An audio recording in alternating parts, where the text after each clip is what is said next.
Après 25 ans passés en tant que contrôleur aérien à l'aéroport de Francfort, moi, Thomas Weber, je m'étais préparé à une vie paisible avec ma femme, Helga. Nos 3 enfants avaient quitté la maison depuis longtemps, et j'attendais avec impatience une phase de détente avec la femme que j'aimais depuis plus de 2 décennies. C'était un vendredi soir d'octobre, et je rentrais plus tôt que prévu après un service épuisant. L'automne avait recouvert les rues de notre quartier de Wiesbaden d'un tapis de feuilles multicolores, et j'ai garé ma Volkswagen dans le garage, à côté de la Mercedes d'Helga. En entrant dans la maison par la porte de derrière, j'ai été frappé par le parfum sucré d'Helga, qui embaumait l'air. Helga ? Ai-je appelé en suspendant ma veste et en parcourant le courrier posé sur la table de la cuisine. Des bruits de pas se faisaient entendre à l'étage, des mouvements précipités. Quelque chose n'allait pas, je le sentais immédiatement. Quand Helga est descendue, elle portait une robe courte et élégante que je ne lui avais jamais vue. À 52 ans, elle restait une femme attirante qui ne laissait personne indifférent. « Thomas. Tu es en avance » a-t-elle dit, surprise. Sa voix était nerveuse. Je ne t'attendais que dans 1 heure. J'ai regardé ma montre. J'ai fini plus tôt aujourd'hui. On a quelque chose de prévu ? Tu es très chic. Helga a lissé sa robe. J'allais te laisser un message. Elle a montré un petit sac de voyage posé à côté du canapé. Je pars pour un week-end de formation à Stuttgart. Il y aura aussi des collègues de la clinique. Helga travaillait depuis 20 ans comme chef de service en obstétrique à l'hôpital. Sa carrière avait toujours été importante pour elle, et je l'avais toujours soutenue. Mais il y avait quelque chose de faux dans son explication. Un week-end de formation ? Avec une tenue pareille ? J'ai observé sa robe et ses chaussures à talons hauts. Depuis quand on porte ça pour des formations médicales ? Helga a soupiré. Il y a un dîner de gala le soir. Thomas, je dois me dépêcher. Le train part dans 1 heure. Je l'ai regardé en essayant de lire dans ses yeux. La femme que je connaissais depuis 25 ans évitait mon regard. Qui est-ce ? Ai-je demandé doucement. Helga s'est figée. Qu'est-ce que tu veux dire ? L'homme avec qui tu comptes passer le week-end. Elle a secoué la tête énergiquement. Tu es fou. Je t'ai dit que. Ne me mens pas, l'ai-je interrompu. Pas après toutes ces années. Montre-moi ton sac. Thomas, c'est ridicule. Je n'ai pas le temps pour. J'étais déjà à son sac de voyage et je l'ai ouvert. Sur le dessus, il y avait une enveloppe contenant des réservations d'hôtel, non pas pour Stuttgart, mais pour le grand hôtel Schloss Bansberg à Cologne. À côté, un paquet de préservatifs. Formation intéressante, ai-je dit amèrement. Depuis quand avons-nous besoin de préservatifs ? J'ai subi une vasectomie il y a 10 ans. Le visage d'Helga a perdu toute couleur. Thomas, ce n'est pas ce que tu crois. Ah non ? Avec qui tu as rendez-vous à Cologne, Helga ? Qui est-ce ? Elle s'est tue, les lèvres serrées. Est-ce le docteur Müller ? Le nouveau chef de service ? Je me suis souvenu de cet homme suffisant que j'avais rencontré à la dernière fête de Noël. Ça ne te regarde pas, a fini par dire Helga. Je suis une femme adulte. Je fais ce que je veux. Ces mots m'ont frappé comme un coup de poing. Après 25 ans de mariage ? Après tout ce que nous avons vécu ensemble ? Tu ne comprends pas, a-t-elle dit en se détournant. C'est compliqué. Alors explique-moi. Helga s'est de nouveau tue, les yeux fixés sur le sol. J'ai senti la colère monter en moi, mêlée à une douleur que je n'avais jamais ressentie auparavant. Les mains tremblantes, j'ai pris mon téléphone et composé le numéro de ma fille. Allô papa, a retenti la voix joyeuse de Marianne dans le haut-parleur. Marianne, il faut que tu viennes tout de suite, ai-je dit d'une voix étouffée. Il s'est passé quelque chose. Papa ? Qu'est-ce qu'il y a ? Tout va bien ? Non, rien ne va bien. Ta mère, elle. Je n'arrivais pas à continuer. On arrive tout de suite, a dit Marianne, alarmée, avant de raccrocher. Helga me regardait, incrédule. Qu'est-ce que tu fais ? J'appelle des renforts, ai-je répondu en composant le numéro de mon fils. Marcus, rentre tout de suite. Ramène ton frère. Papa, qu'est-ce qui s'est passé ? Il était inquiet. Ta mère a décidé de détruire notre vie. J'ai besoin de vous ici. J'ai raccroché et regardé Helga, devenue blême. Appelle-le, ai-je dit en montrant son téléphone. Appelle ton amant et dis-lui que le plan est tombé à l'eau. Thomas, tu es ridicule, a-t-elle dit, mais sa voix tremblait. Appelle-le. Maintenant. Sinon, j'appelle la clinique et je demande le docteur Muller. Helga a hésité, puis a saisi son téléphone. Les doigts tremblants, elle a composé un numéro. Après un moment, elle a parlé. Bernard ? C'est moi. On a un problème. J'avais raison. C'était bel et bien le docteur Bernard Muller, le nouveau chef du service de chirurgie. Un homme marié avec 2 enfants. Je ne peux pas venir, continua Helga. Thomas est rentré plus tôt. Il sait tout ? Oui, je sais. Non, ce n'est pas possible. Il faut que j'arrête. Elle raccrocha et me regarda. Je suis désolé, dit-elle doucement. Épargne-moi tes excuses, répliquai-je froidement. Tu voulais me mentir et me tromper. Qu'est-ce qui t'a pris ? C'est arrivé, dit-elle en baissant les yeux. Je ne l'ai pas planifié. Bernard et moi, on s'est rencontrés à la clinique, et c'est arrivé comme ça. Arrivé comme ça. Ces dernières semaines, tu me disais à quel point tu m'aimais, et en même temps, tu planifiais un week-end avec un autre homme. C'était une erreur, dit Helga. Je ne sais pas ce qui m'a pris. Trop tard pour les regrets, dis-je amèrement. Les enfants vont arriver d'une minute à l'autre. Tu vas devoir leur expliquer pourquoi tu étais prête à détruire leur famille. À ce moment précis, la sonnette retentit. Notre fille Marianne se tenait devant la porte, le visage marqué par l'inquiétude.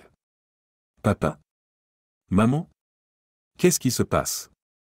Je la fis entrer et expliquer en quelques mots ce qui s'était passé. Marianne regarda sa mère avec incrédulité. Maman ? C'est vrai ?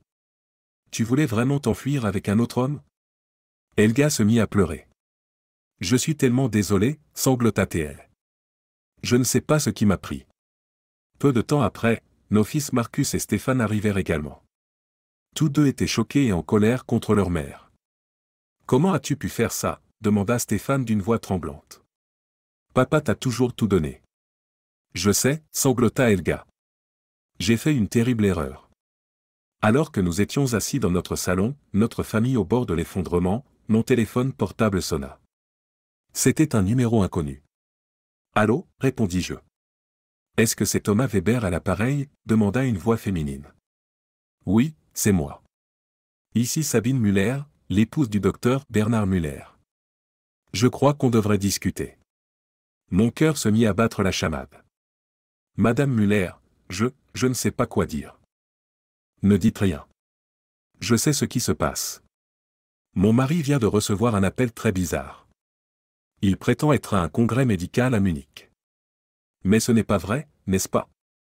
Non, répondis-je doucement. Il voulait passer le week-end avec ma femme à Cologne. Un léger sanglot se fit entendre à l'autre bout du fil. Je le savais. Ce n'est pas la première fois. Mais cette fois, je vais le quitter. Je pouvais sentir sa tristesse et sa colère. Je suis désolé, dis-je. Moi aussi, répondit-elle.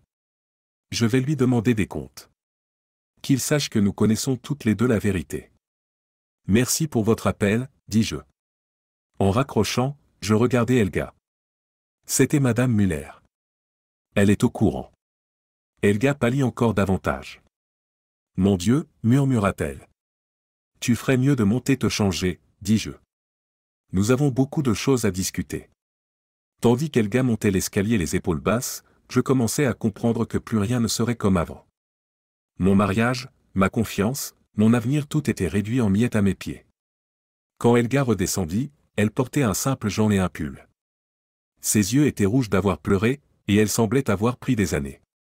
Nos 3 enfants étaient assis en silence dans le salon, tandis que je me tenais près de la fenêtre et fixais l'obscurité. Je pense qu'on devrait parler, dit Helga doucement. Oui, on devrait, répondis-je en me retournant vers elle. Mais pas ici, pas devant les enfants. Ils en ont assez entendu. Marianne, l'aînée, 28 ans, se leva. Non, papa. On reste. Ce que maman a fait, ça nous concerne tous. Marcus, 26 ans, hocha la tête en signe d'approbation. On n'est plus des enfants. On a le droit de savoir ce qui se passe dans notre famille. Stéphane, le plus jeune, 24 ans, regarda sa mère avec un mélange de colère et de tristesse. Pourquoi, maman? Pourquoi tu as fait ça? Helga s'effondra sur une chaise. Je ne sais pas, murmura-t-elle. C'était une erreur. Une terrible erreur. Une erreur? Ma voix était basse, mais tranchante. Une erreur, ça arrive une fois. Tu as planifié ça. Tu as organisé un week-end entier avec un autre homme. Tu as acheté des préservatifs.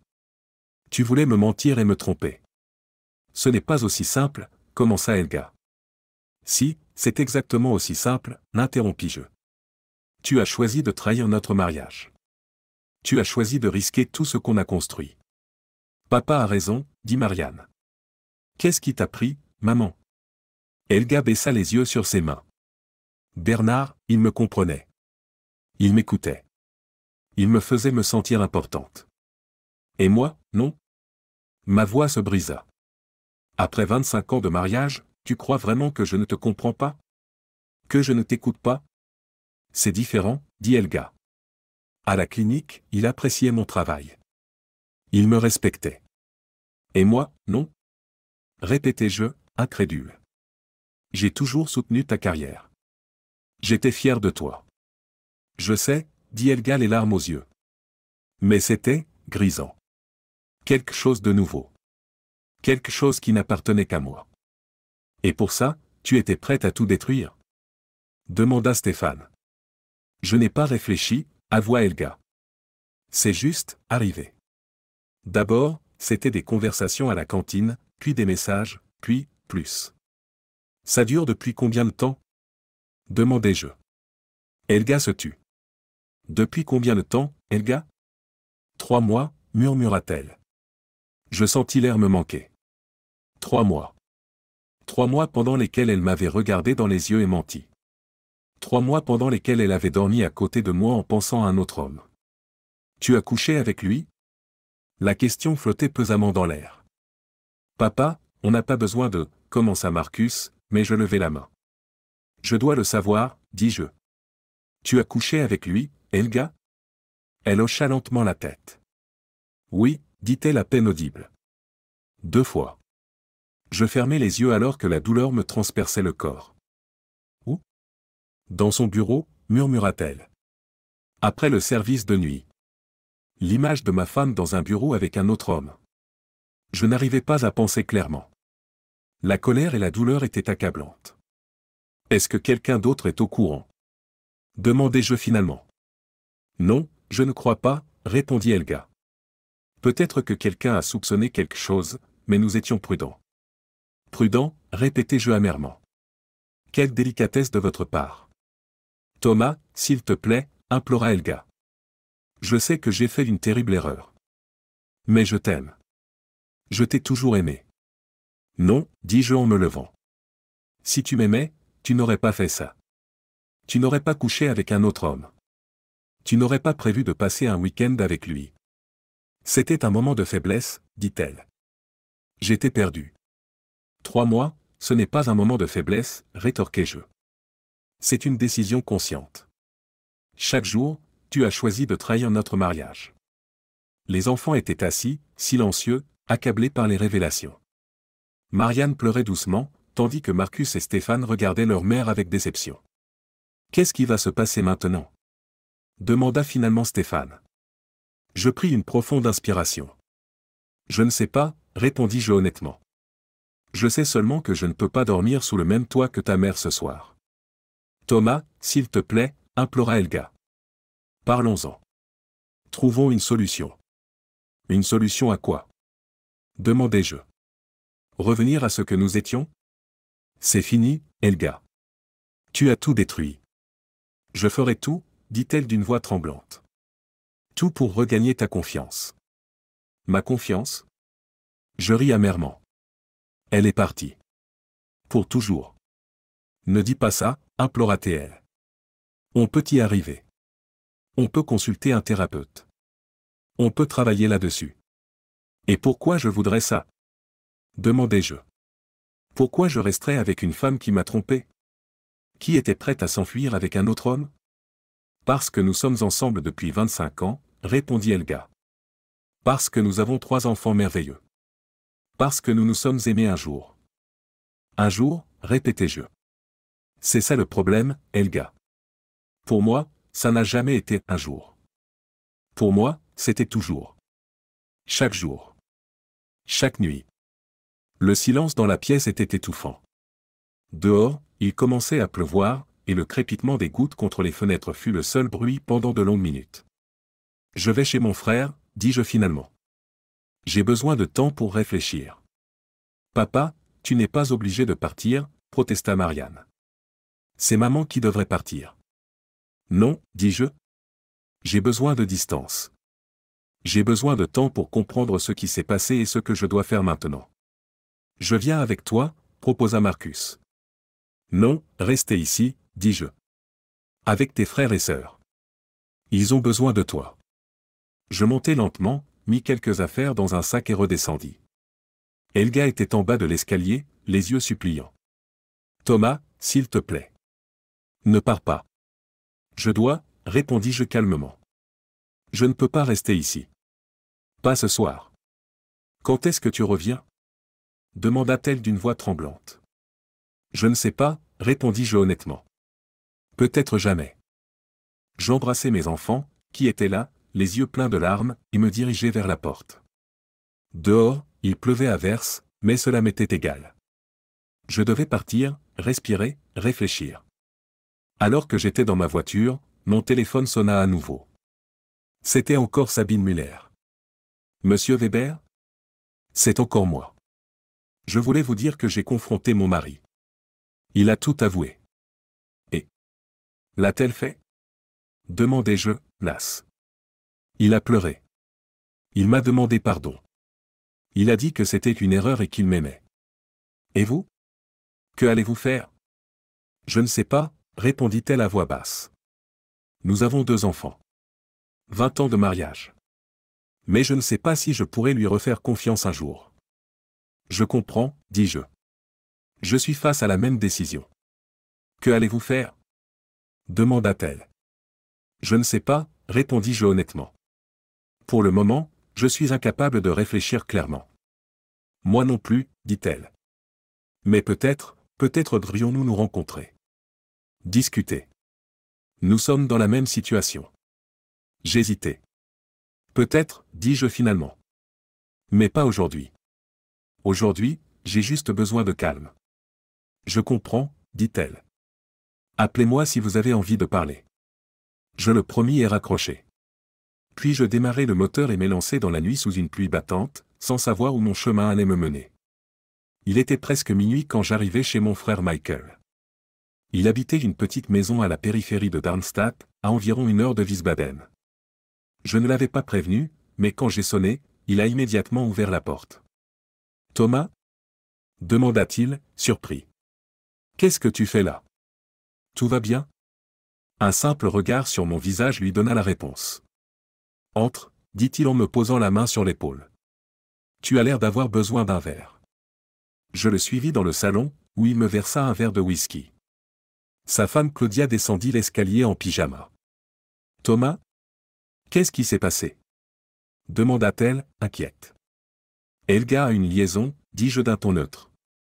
Je l'ai surprise aujourd'hui alors qu'elle s'apprêtait à partir en week-end avec son amant. Claudia poussa un soupir d'effroi. Tu plaisantes. Helga? Oui, Helga, confirmai-je avec amertume. La femme avec qui je suis marié depuis 25 ans. La mère de mes enfants. Avec qui?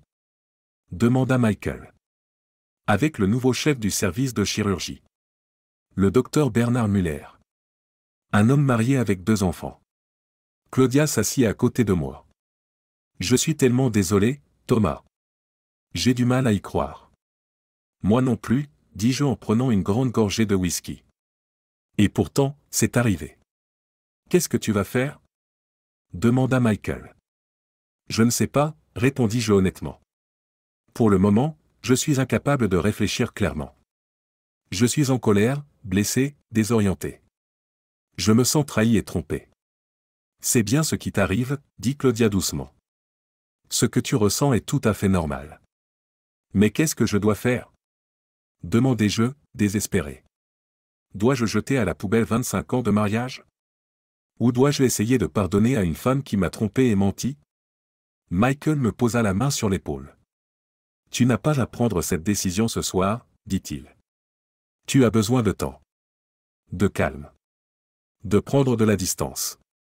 Tu peux rester chez nous aussi longtemps que tu le souhaites, ajouta Claudia. La chambre d'amis est toujours là pour toi. J'acquiesçai avec gratitude. Juste quelques jours, dis-je. Le temps de pouvoir réfléchir à nouveau clairement. As-tu parlé aux enfants? Demanda Michael. Oui, ils étaient là quand j'ai confronté Helga. Ils sont aussi choqués que moi. Pauvres enfants, dit Claudia. C'est terrible de voir ses parents traverser une telle épreuve. Je sais, soupirai-je. Mais ils sont adultes. Ils sauront gérer ça. Et Helga? Demanda Michael. Qu'est-ce qu'elle a dit?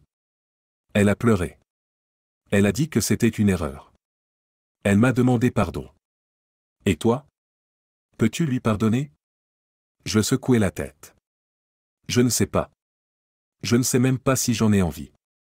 C'est compréhensible, dit Claudia. Une fois brisé, il est difficile de rétablir la confiance. Exactement, approuvai-je. Comment pourrais-je de nouveau dormir sur mes deux oreilles quand elle finira tard au travail? Comment pourrais-je de nouveau lui faire confiance? Le temps guérit toutes les blessures, dit Michael. Peut-être pas complètement, mais suffisamment pour pouvoir continuer à vivre. J'acquiesçai, fatigué. Peut-être. Mais pour le moment, j'ai l'impression que le temps s'est arrêté. Va te coucher, dit Claudia doucement. Demain, tout semblera plus clair. J'en doutais, mais j'étais trop épuisé pour contredire. Je me rendis dans la chambre d'amis, me déshabillai et me mis au lit. Mais le sommeil ne venait pas inlassablement, je revoyais le visage d'Helga, j'entendais sa voix, je ressentais la douleur de la trahison. À un moment donné, vers le matin, je dus m'endormir, car je fus réveillé par le soleil qui filtrait à travers les rideaux. L'espace d'un instant, tout était normal, jusqu'à ce que les souvenirs reviennent et que la douleur m'envahisse à nouveau. Je saisis mon téléphone portable. 12 appels manqués d'Helga. 6 de Marianne. 2 de Marcus. Je reposai le téléphone. Je n'étais pas encore prêt à leur parler. Quand j'arrivai dans la cuisine, Michael était assis à la table et buvait du café. Bien dormi? M'aimes-tu? Demanda-t-il, bien qu'il connût déjà la réponse.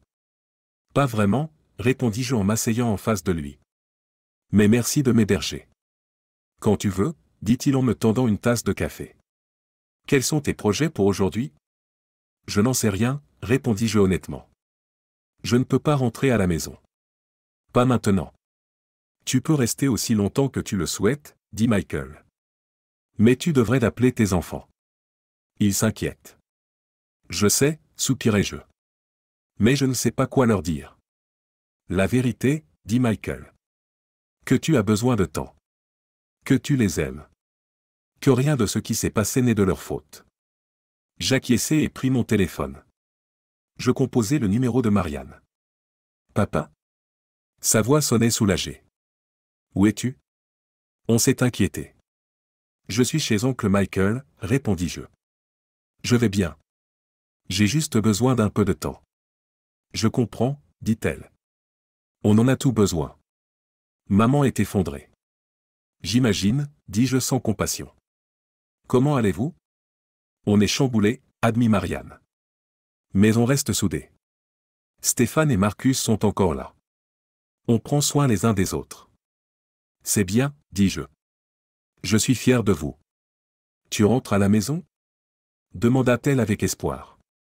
Pas encore, répondis-je. J'ai besoin de temps pour réfléchir. Mais je vous tiens au courant, d'accord? D'accord, dit-elle doucement. On t'aime, papa. Moi aussi, dis-je en raccrochant. Michael me regarda. Bien joué, dit-il. Tu as des enfants forts. Oui, acquiesçai-je. Mais ils ne devraient pas avoir à vivre ça. Personne ne le devrait, dit Michael. Mais c'est la vie, parfois. Chaotique. Douloureuse. Imprévisible. J'acquiesçai et bus mon café. À ce moment-là, mon téléphone sonna. C'était Sabine Muller. J'hésitai un instant avant de répondre. Monsieur Weber, comment allez-vous aujourd'hui? Sa voix était fatiguée, mais posée. Honnêtement, je ne sais pas, répondis-je. Et vous? Pas beaucoup mieux. Bernard n'est pas rentré à la maison. Il dort chez un collègue, dit-il. Michael me lança un regard interrogateur. Je murmurai, Madame Muller, et il hocha la tête en signe de compréhension.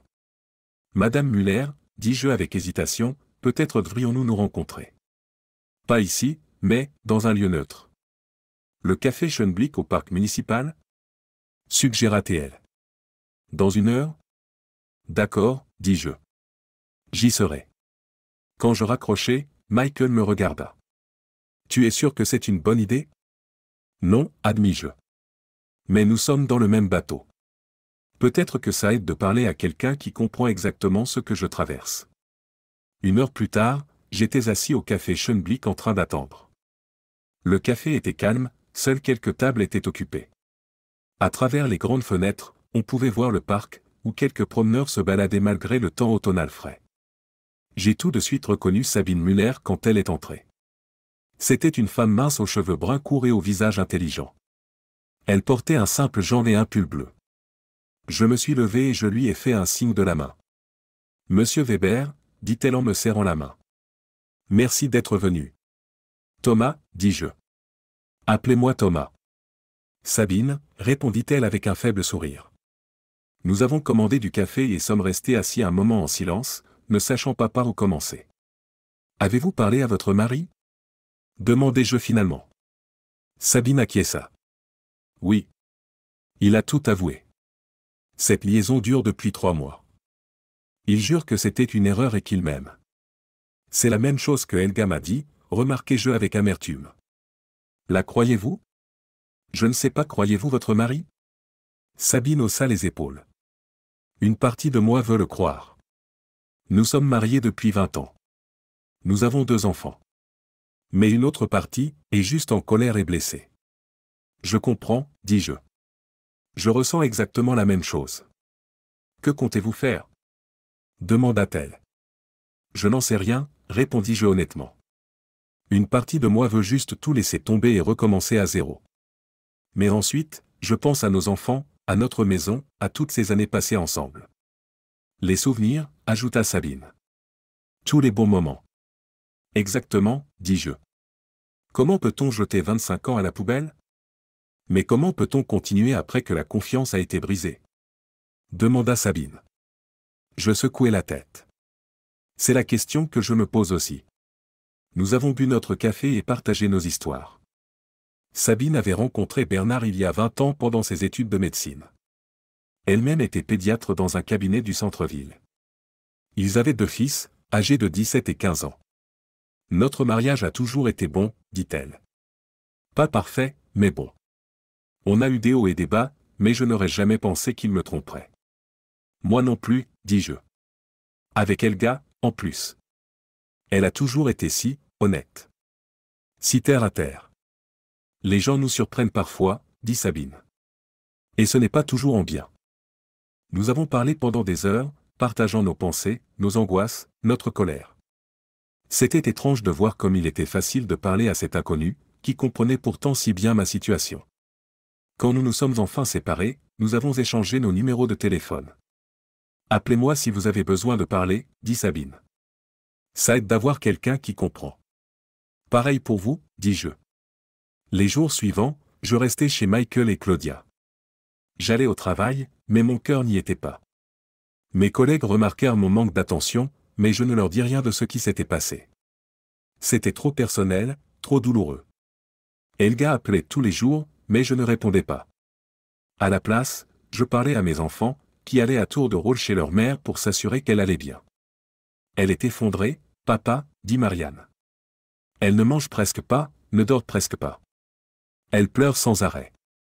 Je suis désolé pour elle, dis-je, mais je ne parvenais pas à ressentir une réelle compassion. La douleur qu'elle m'avait infligée était encore trop vive. Une semaine après ma découverte, Sabine appela. Thomas? Il faut que je vous parle. On peut se voir? Bien sûr, dis-je. Au café Schönblick? Oui, Mais pas aujourd'hui. Demain? À 10 heures? Je serai là, promis-je. Le lendemain matin, Sabine m'attendait déjà lorsque je suis entré dans le café. Elle semblait nerveuse, ses doigts tapotaient la table.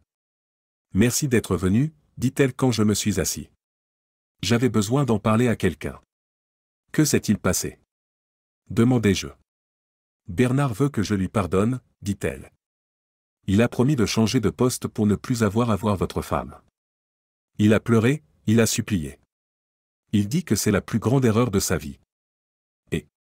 Demandai-je. Que allez-vous faire? Sabine soupira. Je ne sais pas. Une partie de moi a envie de lui pardonner.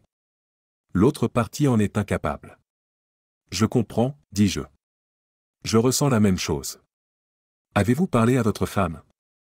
Non, avouai-je. Je ne suis pas encore prêt. Il faudra bien que vous lui parliez un jour, dit Sabine doucement. Si ce n'est pas pour elle, alors pour vous. Pour votre propre tranquillité d'esprit. Je savais qu'elle avait raison. Je ne pouvais pas fuir Elga éternellement. Je devais l'affronter, lui dire ce que je ressentais, ce que je pensais. Je vais lui parler, dis-je. Mais pas aujourd'hui. Sabine acquiesça, compréhensive. C'est dur, dit-elle. Terriblement dur. Nous restâmes assis en silence, chacun plongé dans ses propres pensées. C'était étrange de me sentir si à l'aise en sa présence, alors que nous nous connaissions à peine.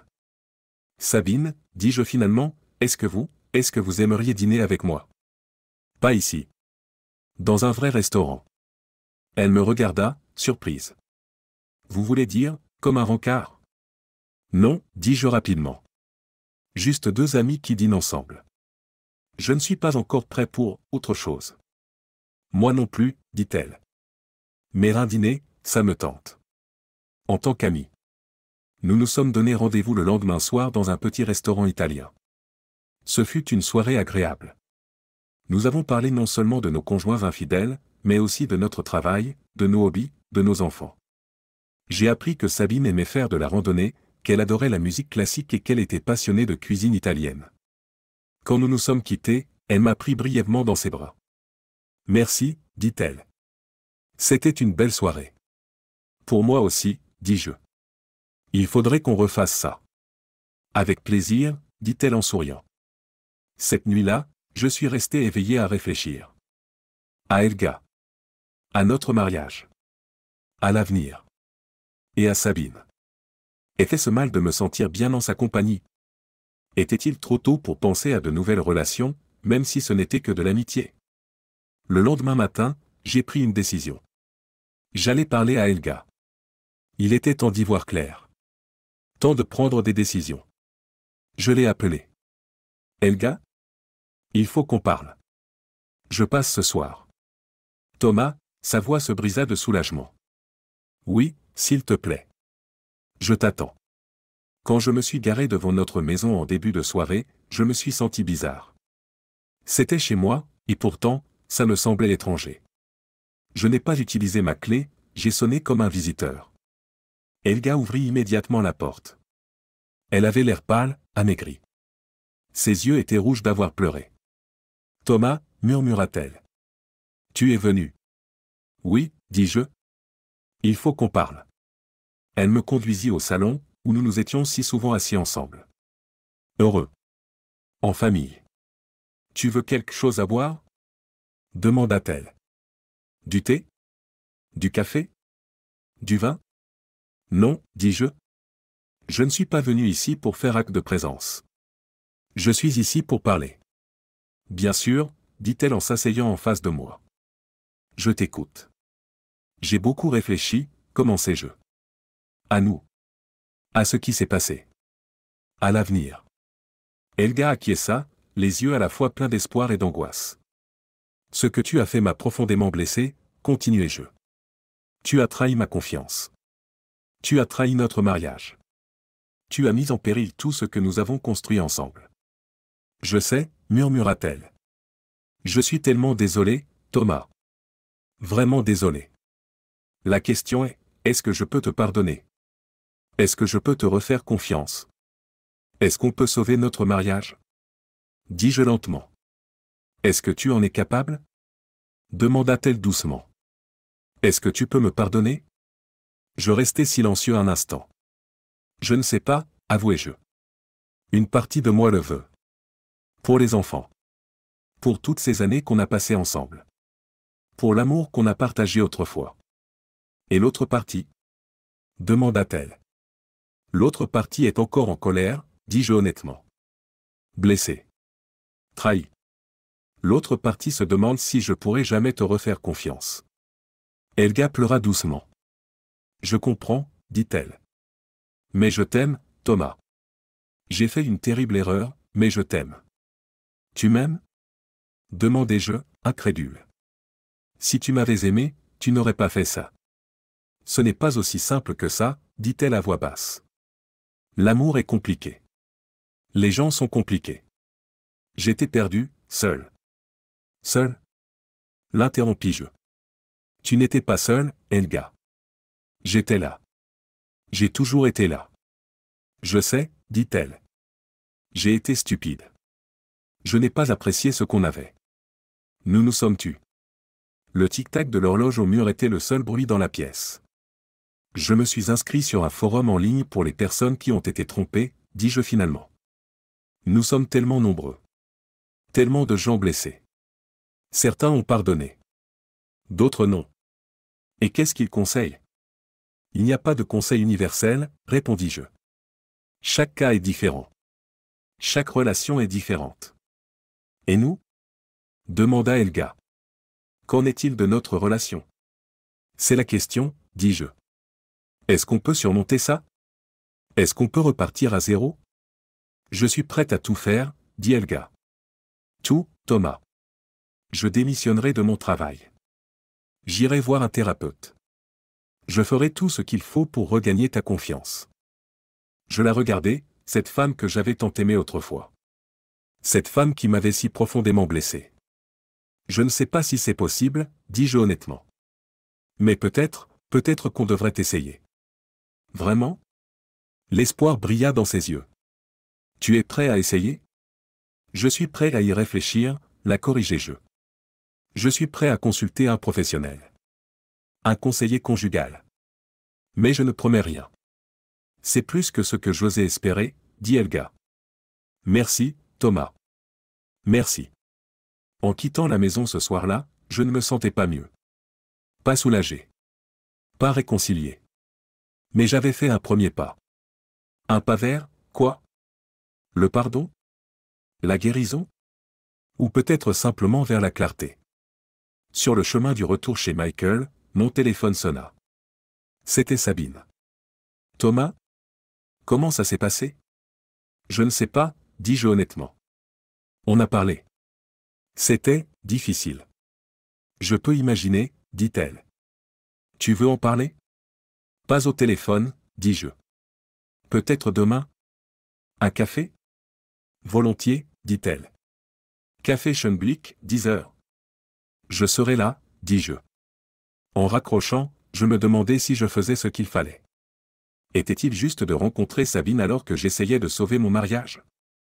Ou notre amitié était-elle précisément ce dont j'avais besoin maintenant, la compréhension de quelqu'un qui savait exactement ce que je traversais? Je ne savais pas. Je savais seulement que le chemin de la guérison serait long et difficile, quelle que soit la décision que je prendrais.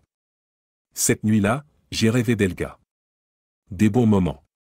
De notre premier rendez-vous. De notre mariage. De la naissance de nos enfants. Et quand je me suis réveillé, mon oreiller était trempé de larmes. Les semaines suivantes furent des montagnes russes émotionnelles. Helga et moi avons commencé une thérapie avec le docteur Gabriela Schmidt, une conseillère conjugale expérimentée. Les séances étaient intenses et souvent douloureuses. Nous avons mis à nu des sentiments et des blessures que nous avions cachés pendant des années. Qu'est-ce qui te manquait dans la relation, Helga? Demanda le docteur Schmidt lors d'une des premières séances. Helga hésita. De l'attention, dit-elle finalement. De la reconnaissance. Le sentiment d'être vu. Et toi, Thomas? Je réfléchis. Je pensais qu'on avait un bon mariage, dis-je. Je pensais qu'on était heureux. L'étais-tu? Demanda le docteur Schmidt. Je le pensais, répétai-je. Mais peut-être. Peut-être que je n'ai pas assez regardé. Peut-être que je n'ai pas assez demandé. La thérapie a aidé, mais le chemin a été semé d'embûches. Il y a eu des jours où je voulais pardonner à Helga, et des jours où je ne pouvais même pas la regarder. Il y a eu des moments de proximité et des moments d'éloignement. Parallèlement, je continuais à voir Sabine. Notre amitié s'est approfondie. Nous parlions de tous nos mariages, nos enfants, nos espoirs et nos craintes. C'était un type de relation différent de tout ce que j'avais jamais connu. Une amitié basée sur une douleur partagée et une compréhension mutuelle. Comment ça se passe avec Bernard? Ai-je demandé lors d'une de nos rencontres. Nous essayons, a-t-elle dit. Il a changé de poste. Nous allons en thérapie. Mais c'est difficile. Pareil chez nous, ai-je avoué. Parfois, je pense que ça marche. Et puis il y a des moments où tu te demandes si tu fais ce qu'il faut, a-t-elle complété ma phrase. Exactement, ai-je dit. Si ça en vaut la peine. Un soir, après une séance de thérapie particulièrement intense, j'étais assis seul dans le jardin de notre maison. J'étais revenu il y a 2 semaines, mais je dormais dans la chambre d'amis. Helga respectait mon besoin de distance, même si je savais que ça la blessait. Elle est venue silencieusement dans le jardin et s'est assise à côté de moi. Je peux? J'ai acquiescé. Nous nous sommes assis en silence, à contempler les étoiles. Tu me manques, a-t-elle fini par dire. Tu nous manques. Toi aussi, ai-je avoué. Mais je ne sais pas si nous pourrons un jour revenir à ce que nous étions. Peut-être que nous n'avons pas besoin de le faire, a-t-elle dit pensivement. Peut-être que nous devons créer quelque chose de nouveau. Quelque chose de plus honnête. Quelque chose de plus fort. J'ai réfléchi à ces paroles. Peut-être que tu as raison, ai-je dit lentement. Mais je n'en suis pas encore là. Je sais, a-t-elle dit en posant délicatement sa main sur la mienne. J'attends. Aussi longtemps qu'il le faudra. Dans les mois qui ont suivi, nous avons continué à travailler sur notre relation. Helga a démissionné de son poste à l'hôpital et a accepté un emploi dans une clinique plus petite. Elle a rompu tout contact avec Bernard. Elle était patiente, me donnait l'espace dont j'avais besoin et me montrait chaque jour à quel point elle voulait sauver notre mariage. Mon amitié avec Sabine a perduré, mais elle est devenue moins intense. Elle et Bernard avaient décidé de prendre un nouveau départ, et elle était désormais occupée à sauver son propre mariage. 1 an après la nuit fatidique où j'avais découvert le week-end planifié d'Helga, nous étions à nouveau assis dans le jardin. C'était une douce soirée de printemps, et les premières fleurs commençaient à éclore. 1 an, a dit Helga doucement. On dirait une éternité. Oui, ai-je acquiescé. Une année pleine de douleurs, de larmes, de travail. Tu le regrettes? A-t-elle demandé. D'être resté? D'avoir essayé? J'ai réfléchi un instant. Non, ai-je fini par dire. C'était difficile. C'est encore difficile. Mais je ne le regrette pas. Moi non plus, a-t-elle dit en serrant doucement ma main. Je regrette seulement ce que j'ai fait. La douleur que je t'ai infligée. Je sais, ai-je dit. Et je te crois. Nous nous sommes assis en silence, main dans la main, à contempler les étoiles. C'était un moment paisible. Un moment de connexion. Un moment d'espoir. Thomas, a dit Helga après un moment. Tu crois qu'on va y arriver? Je l'ai regardée, cette femme que je connaissais depuis tant d'années. Cette femme qui m'avait blessé et qui travaillait si dur pour se faire pardonner. Cette femme que je malgré tout, aimais toujours. Oui, ai-je dit, et je le pensais vraiment. Je crois qu'on va y arriver. Elle a souri, les larmes aux yeux. Moi aussi, a-t-elle murmuré. Cette nuit-là, j'ai dormi pour la première fois depuis 1 an dans notre lit conjugal. C'était un petit pas, mais un pas significatif. Un pas vers la guérison. Vers le pardon. Vers l'avenir. Notre mariage ne serait plus jamais comme avant. La rupture de confiance avait laissé de profondes cicatrices. Mais peut-être qu'Helga avait raison.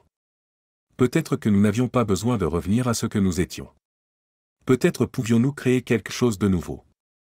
Quelque chose de plus honnête. Quelque chose de plus fort. Ce ne serait pas facile. Il y aurait encore des hauts et des bas. Des moments de doute et des moments de certitude.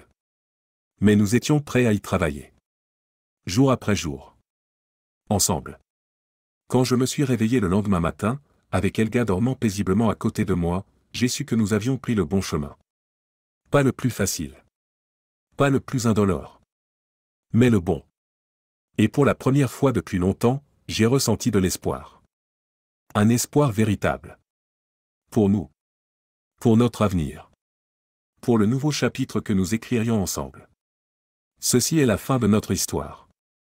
J'espère que non seulement vous avez pris plaisir à regarder, mais que vous y avez aussi trouvé quelque chose d'important pour vous, que vous en avez tiré vos propres conclusions ou que vous vous êtes simplement détendu.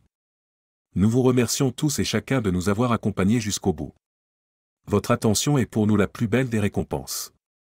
Si la vidéo vous a plu, n'oubliez pas de nous laisser un « j'aime » et de vous abonner à la chaîne, il y aura encore beaucoup d'autres choses intéressantes.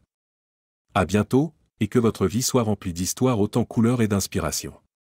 Merci beaucoup d'avoir regardé. À très bientôt.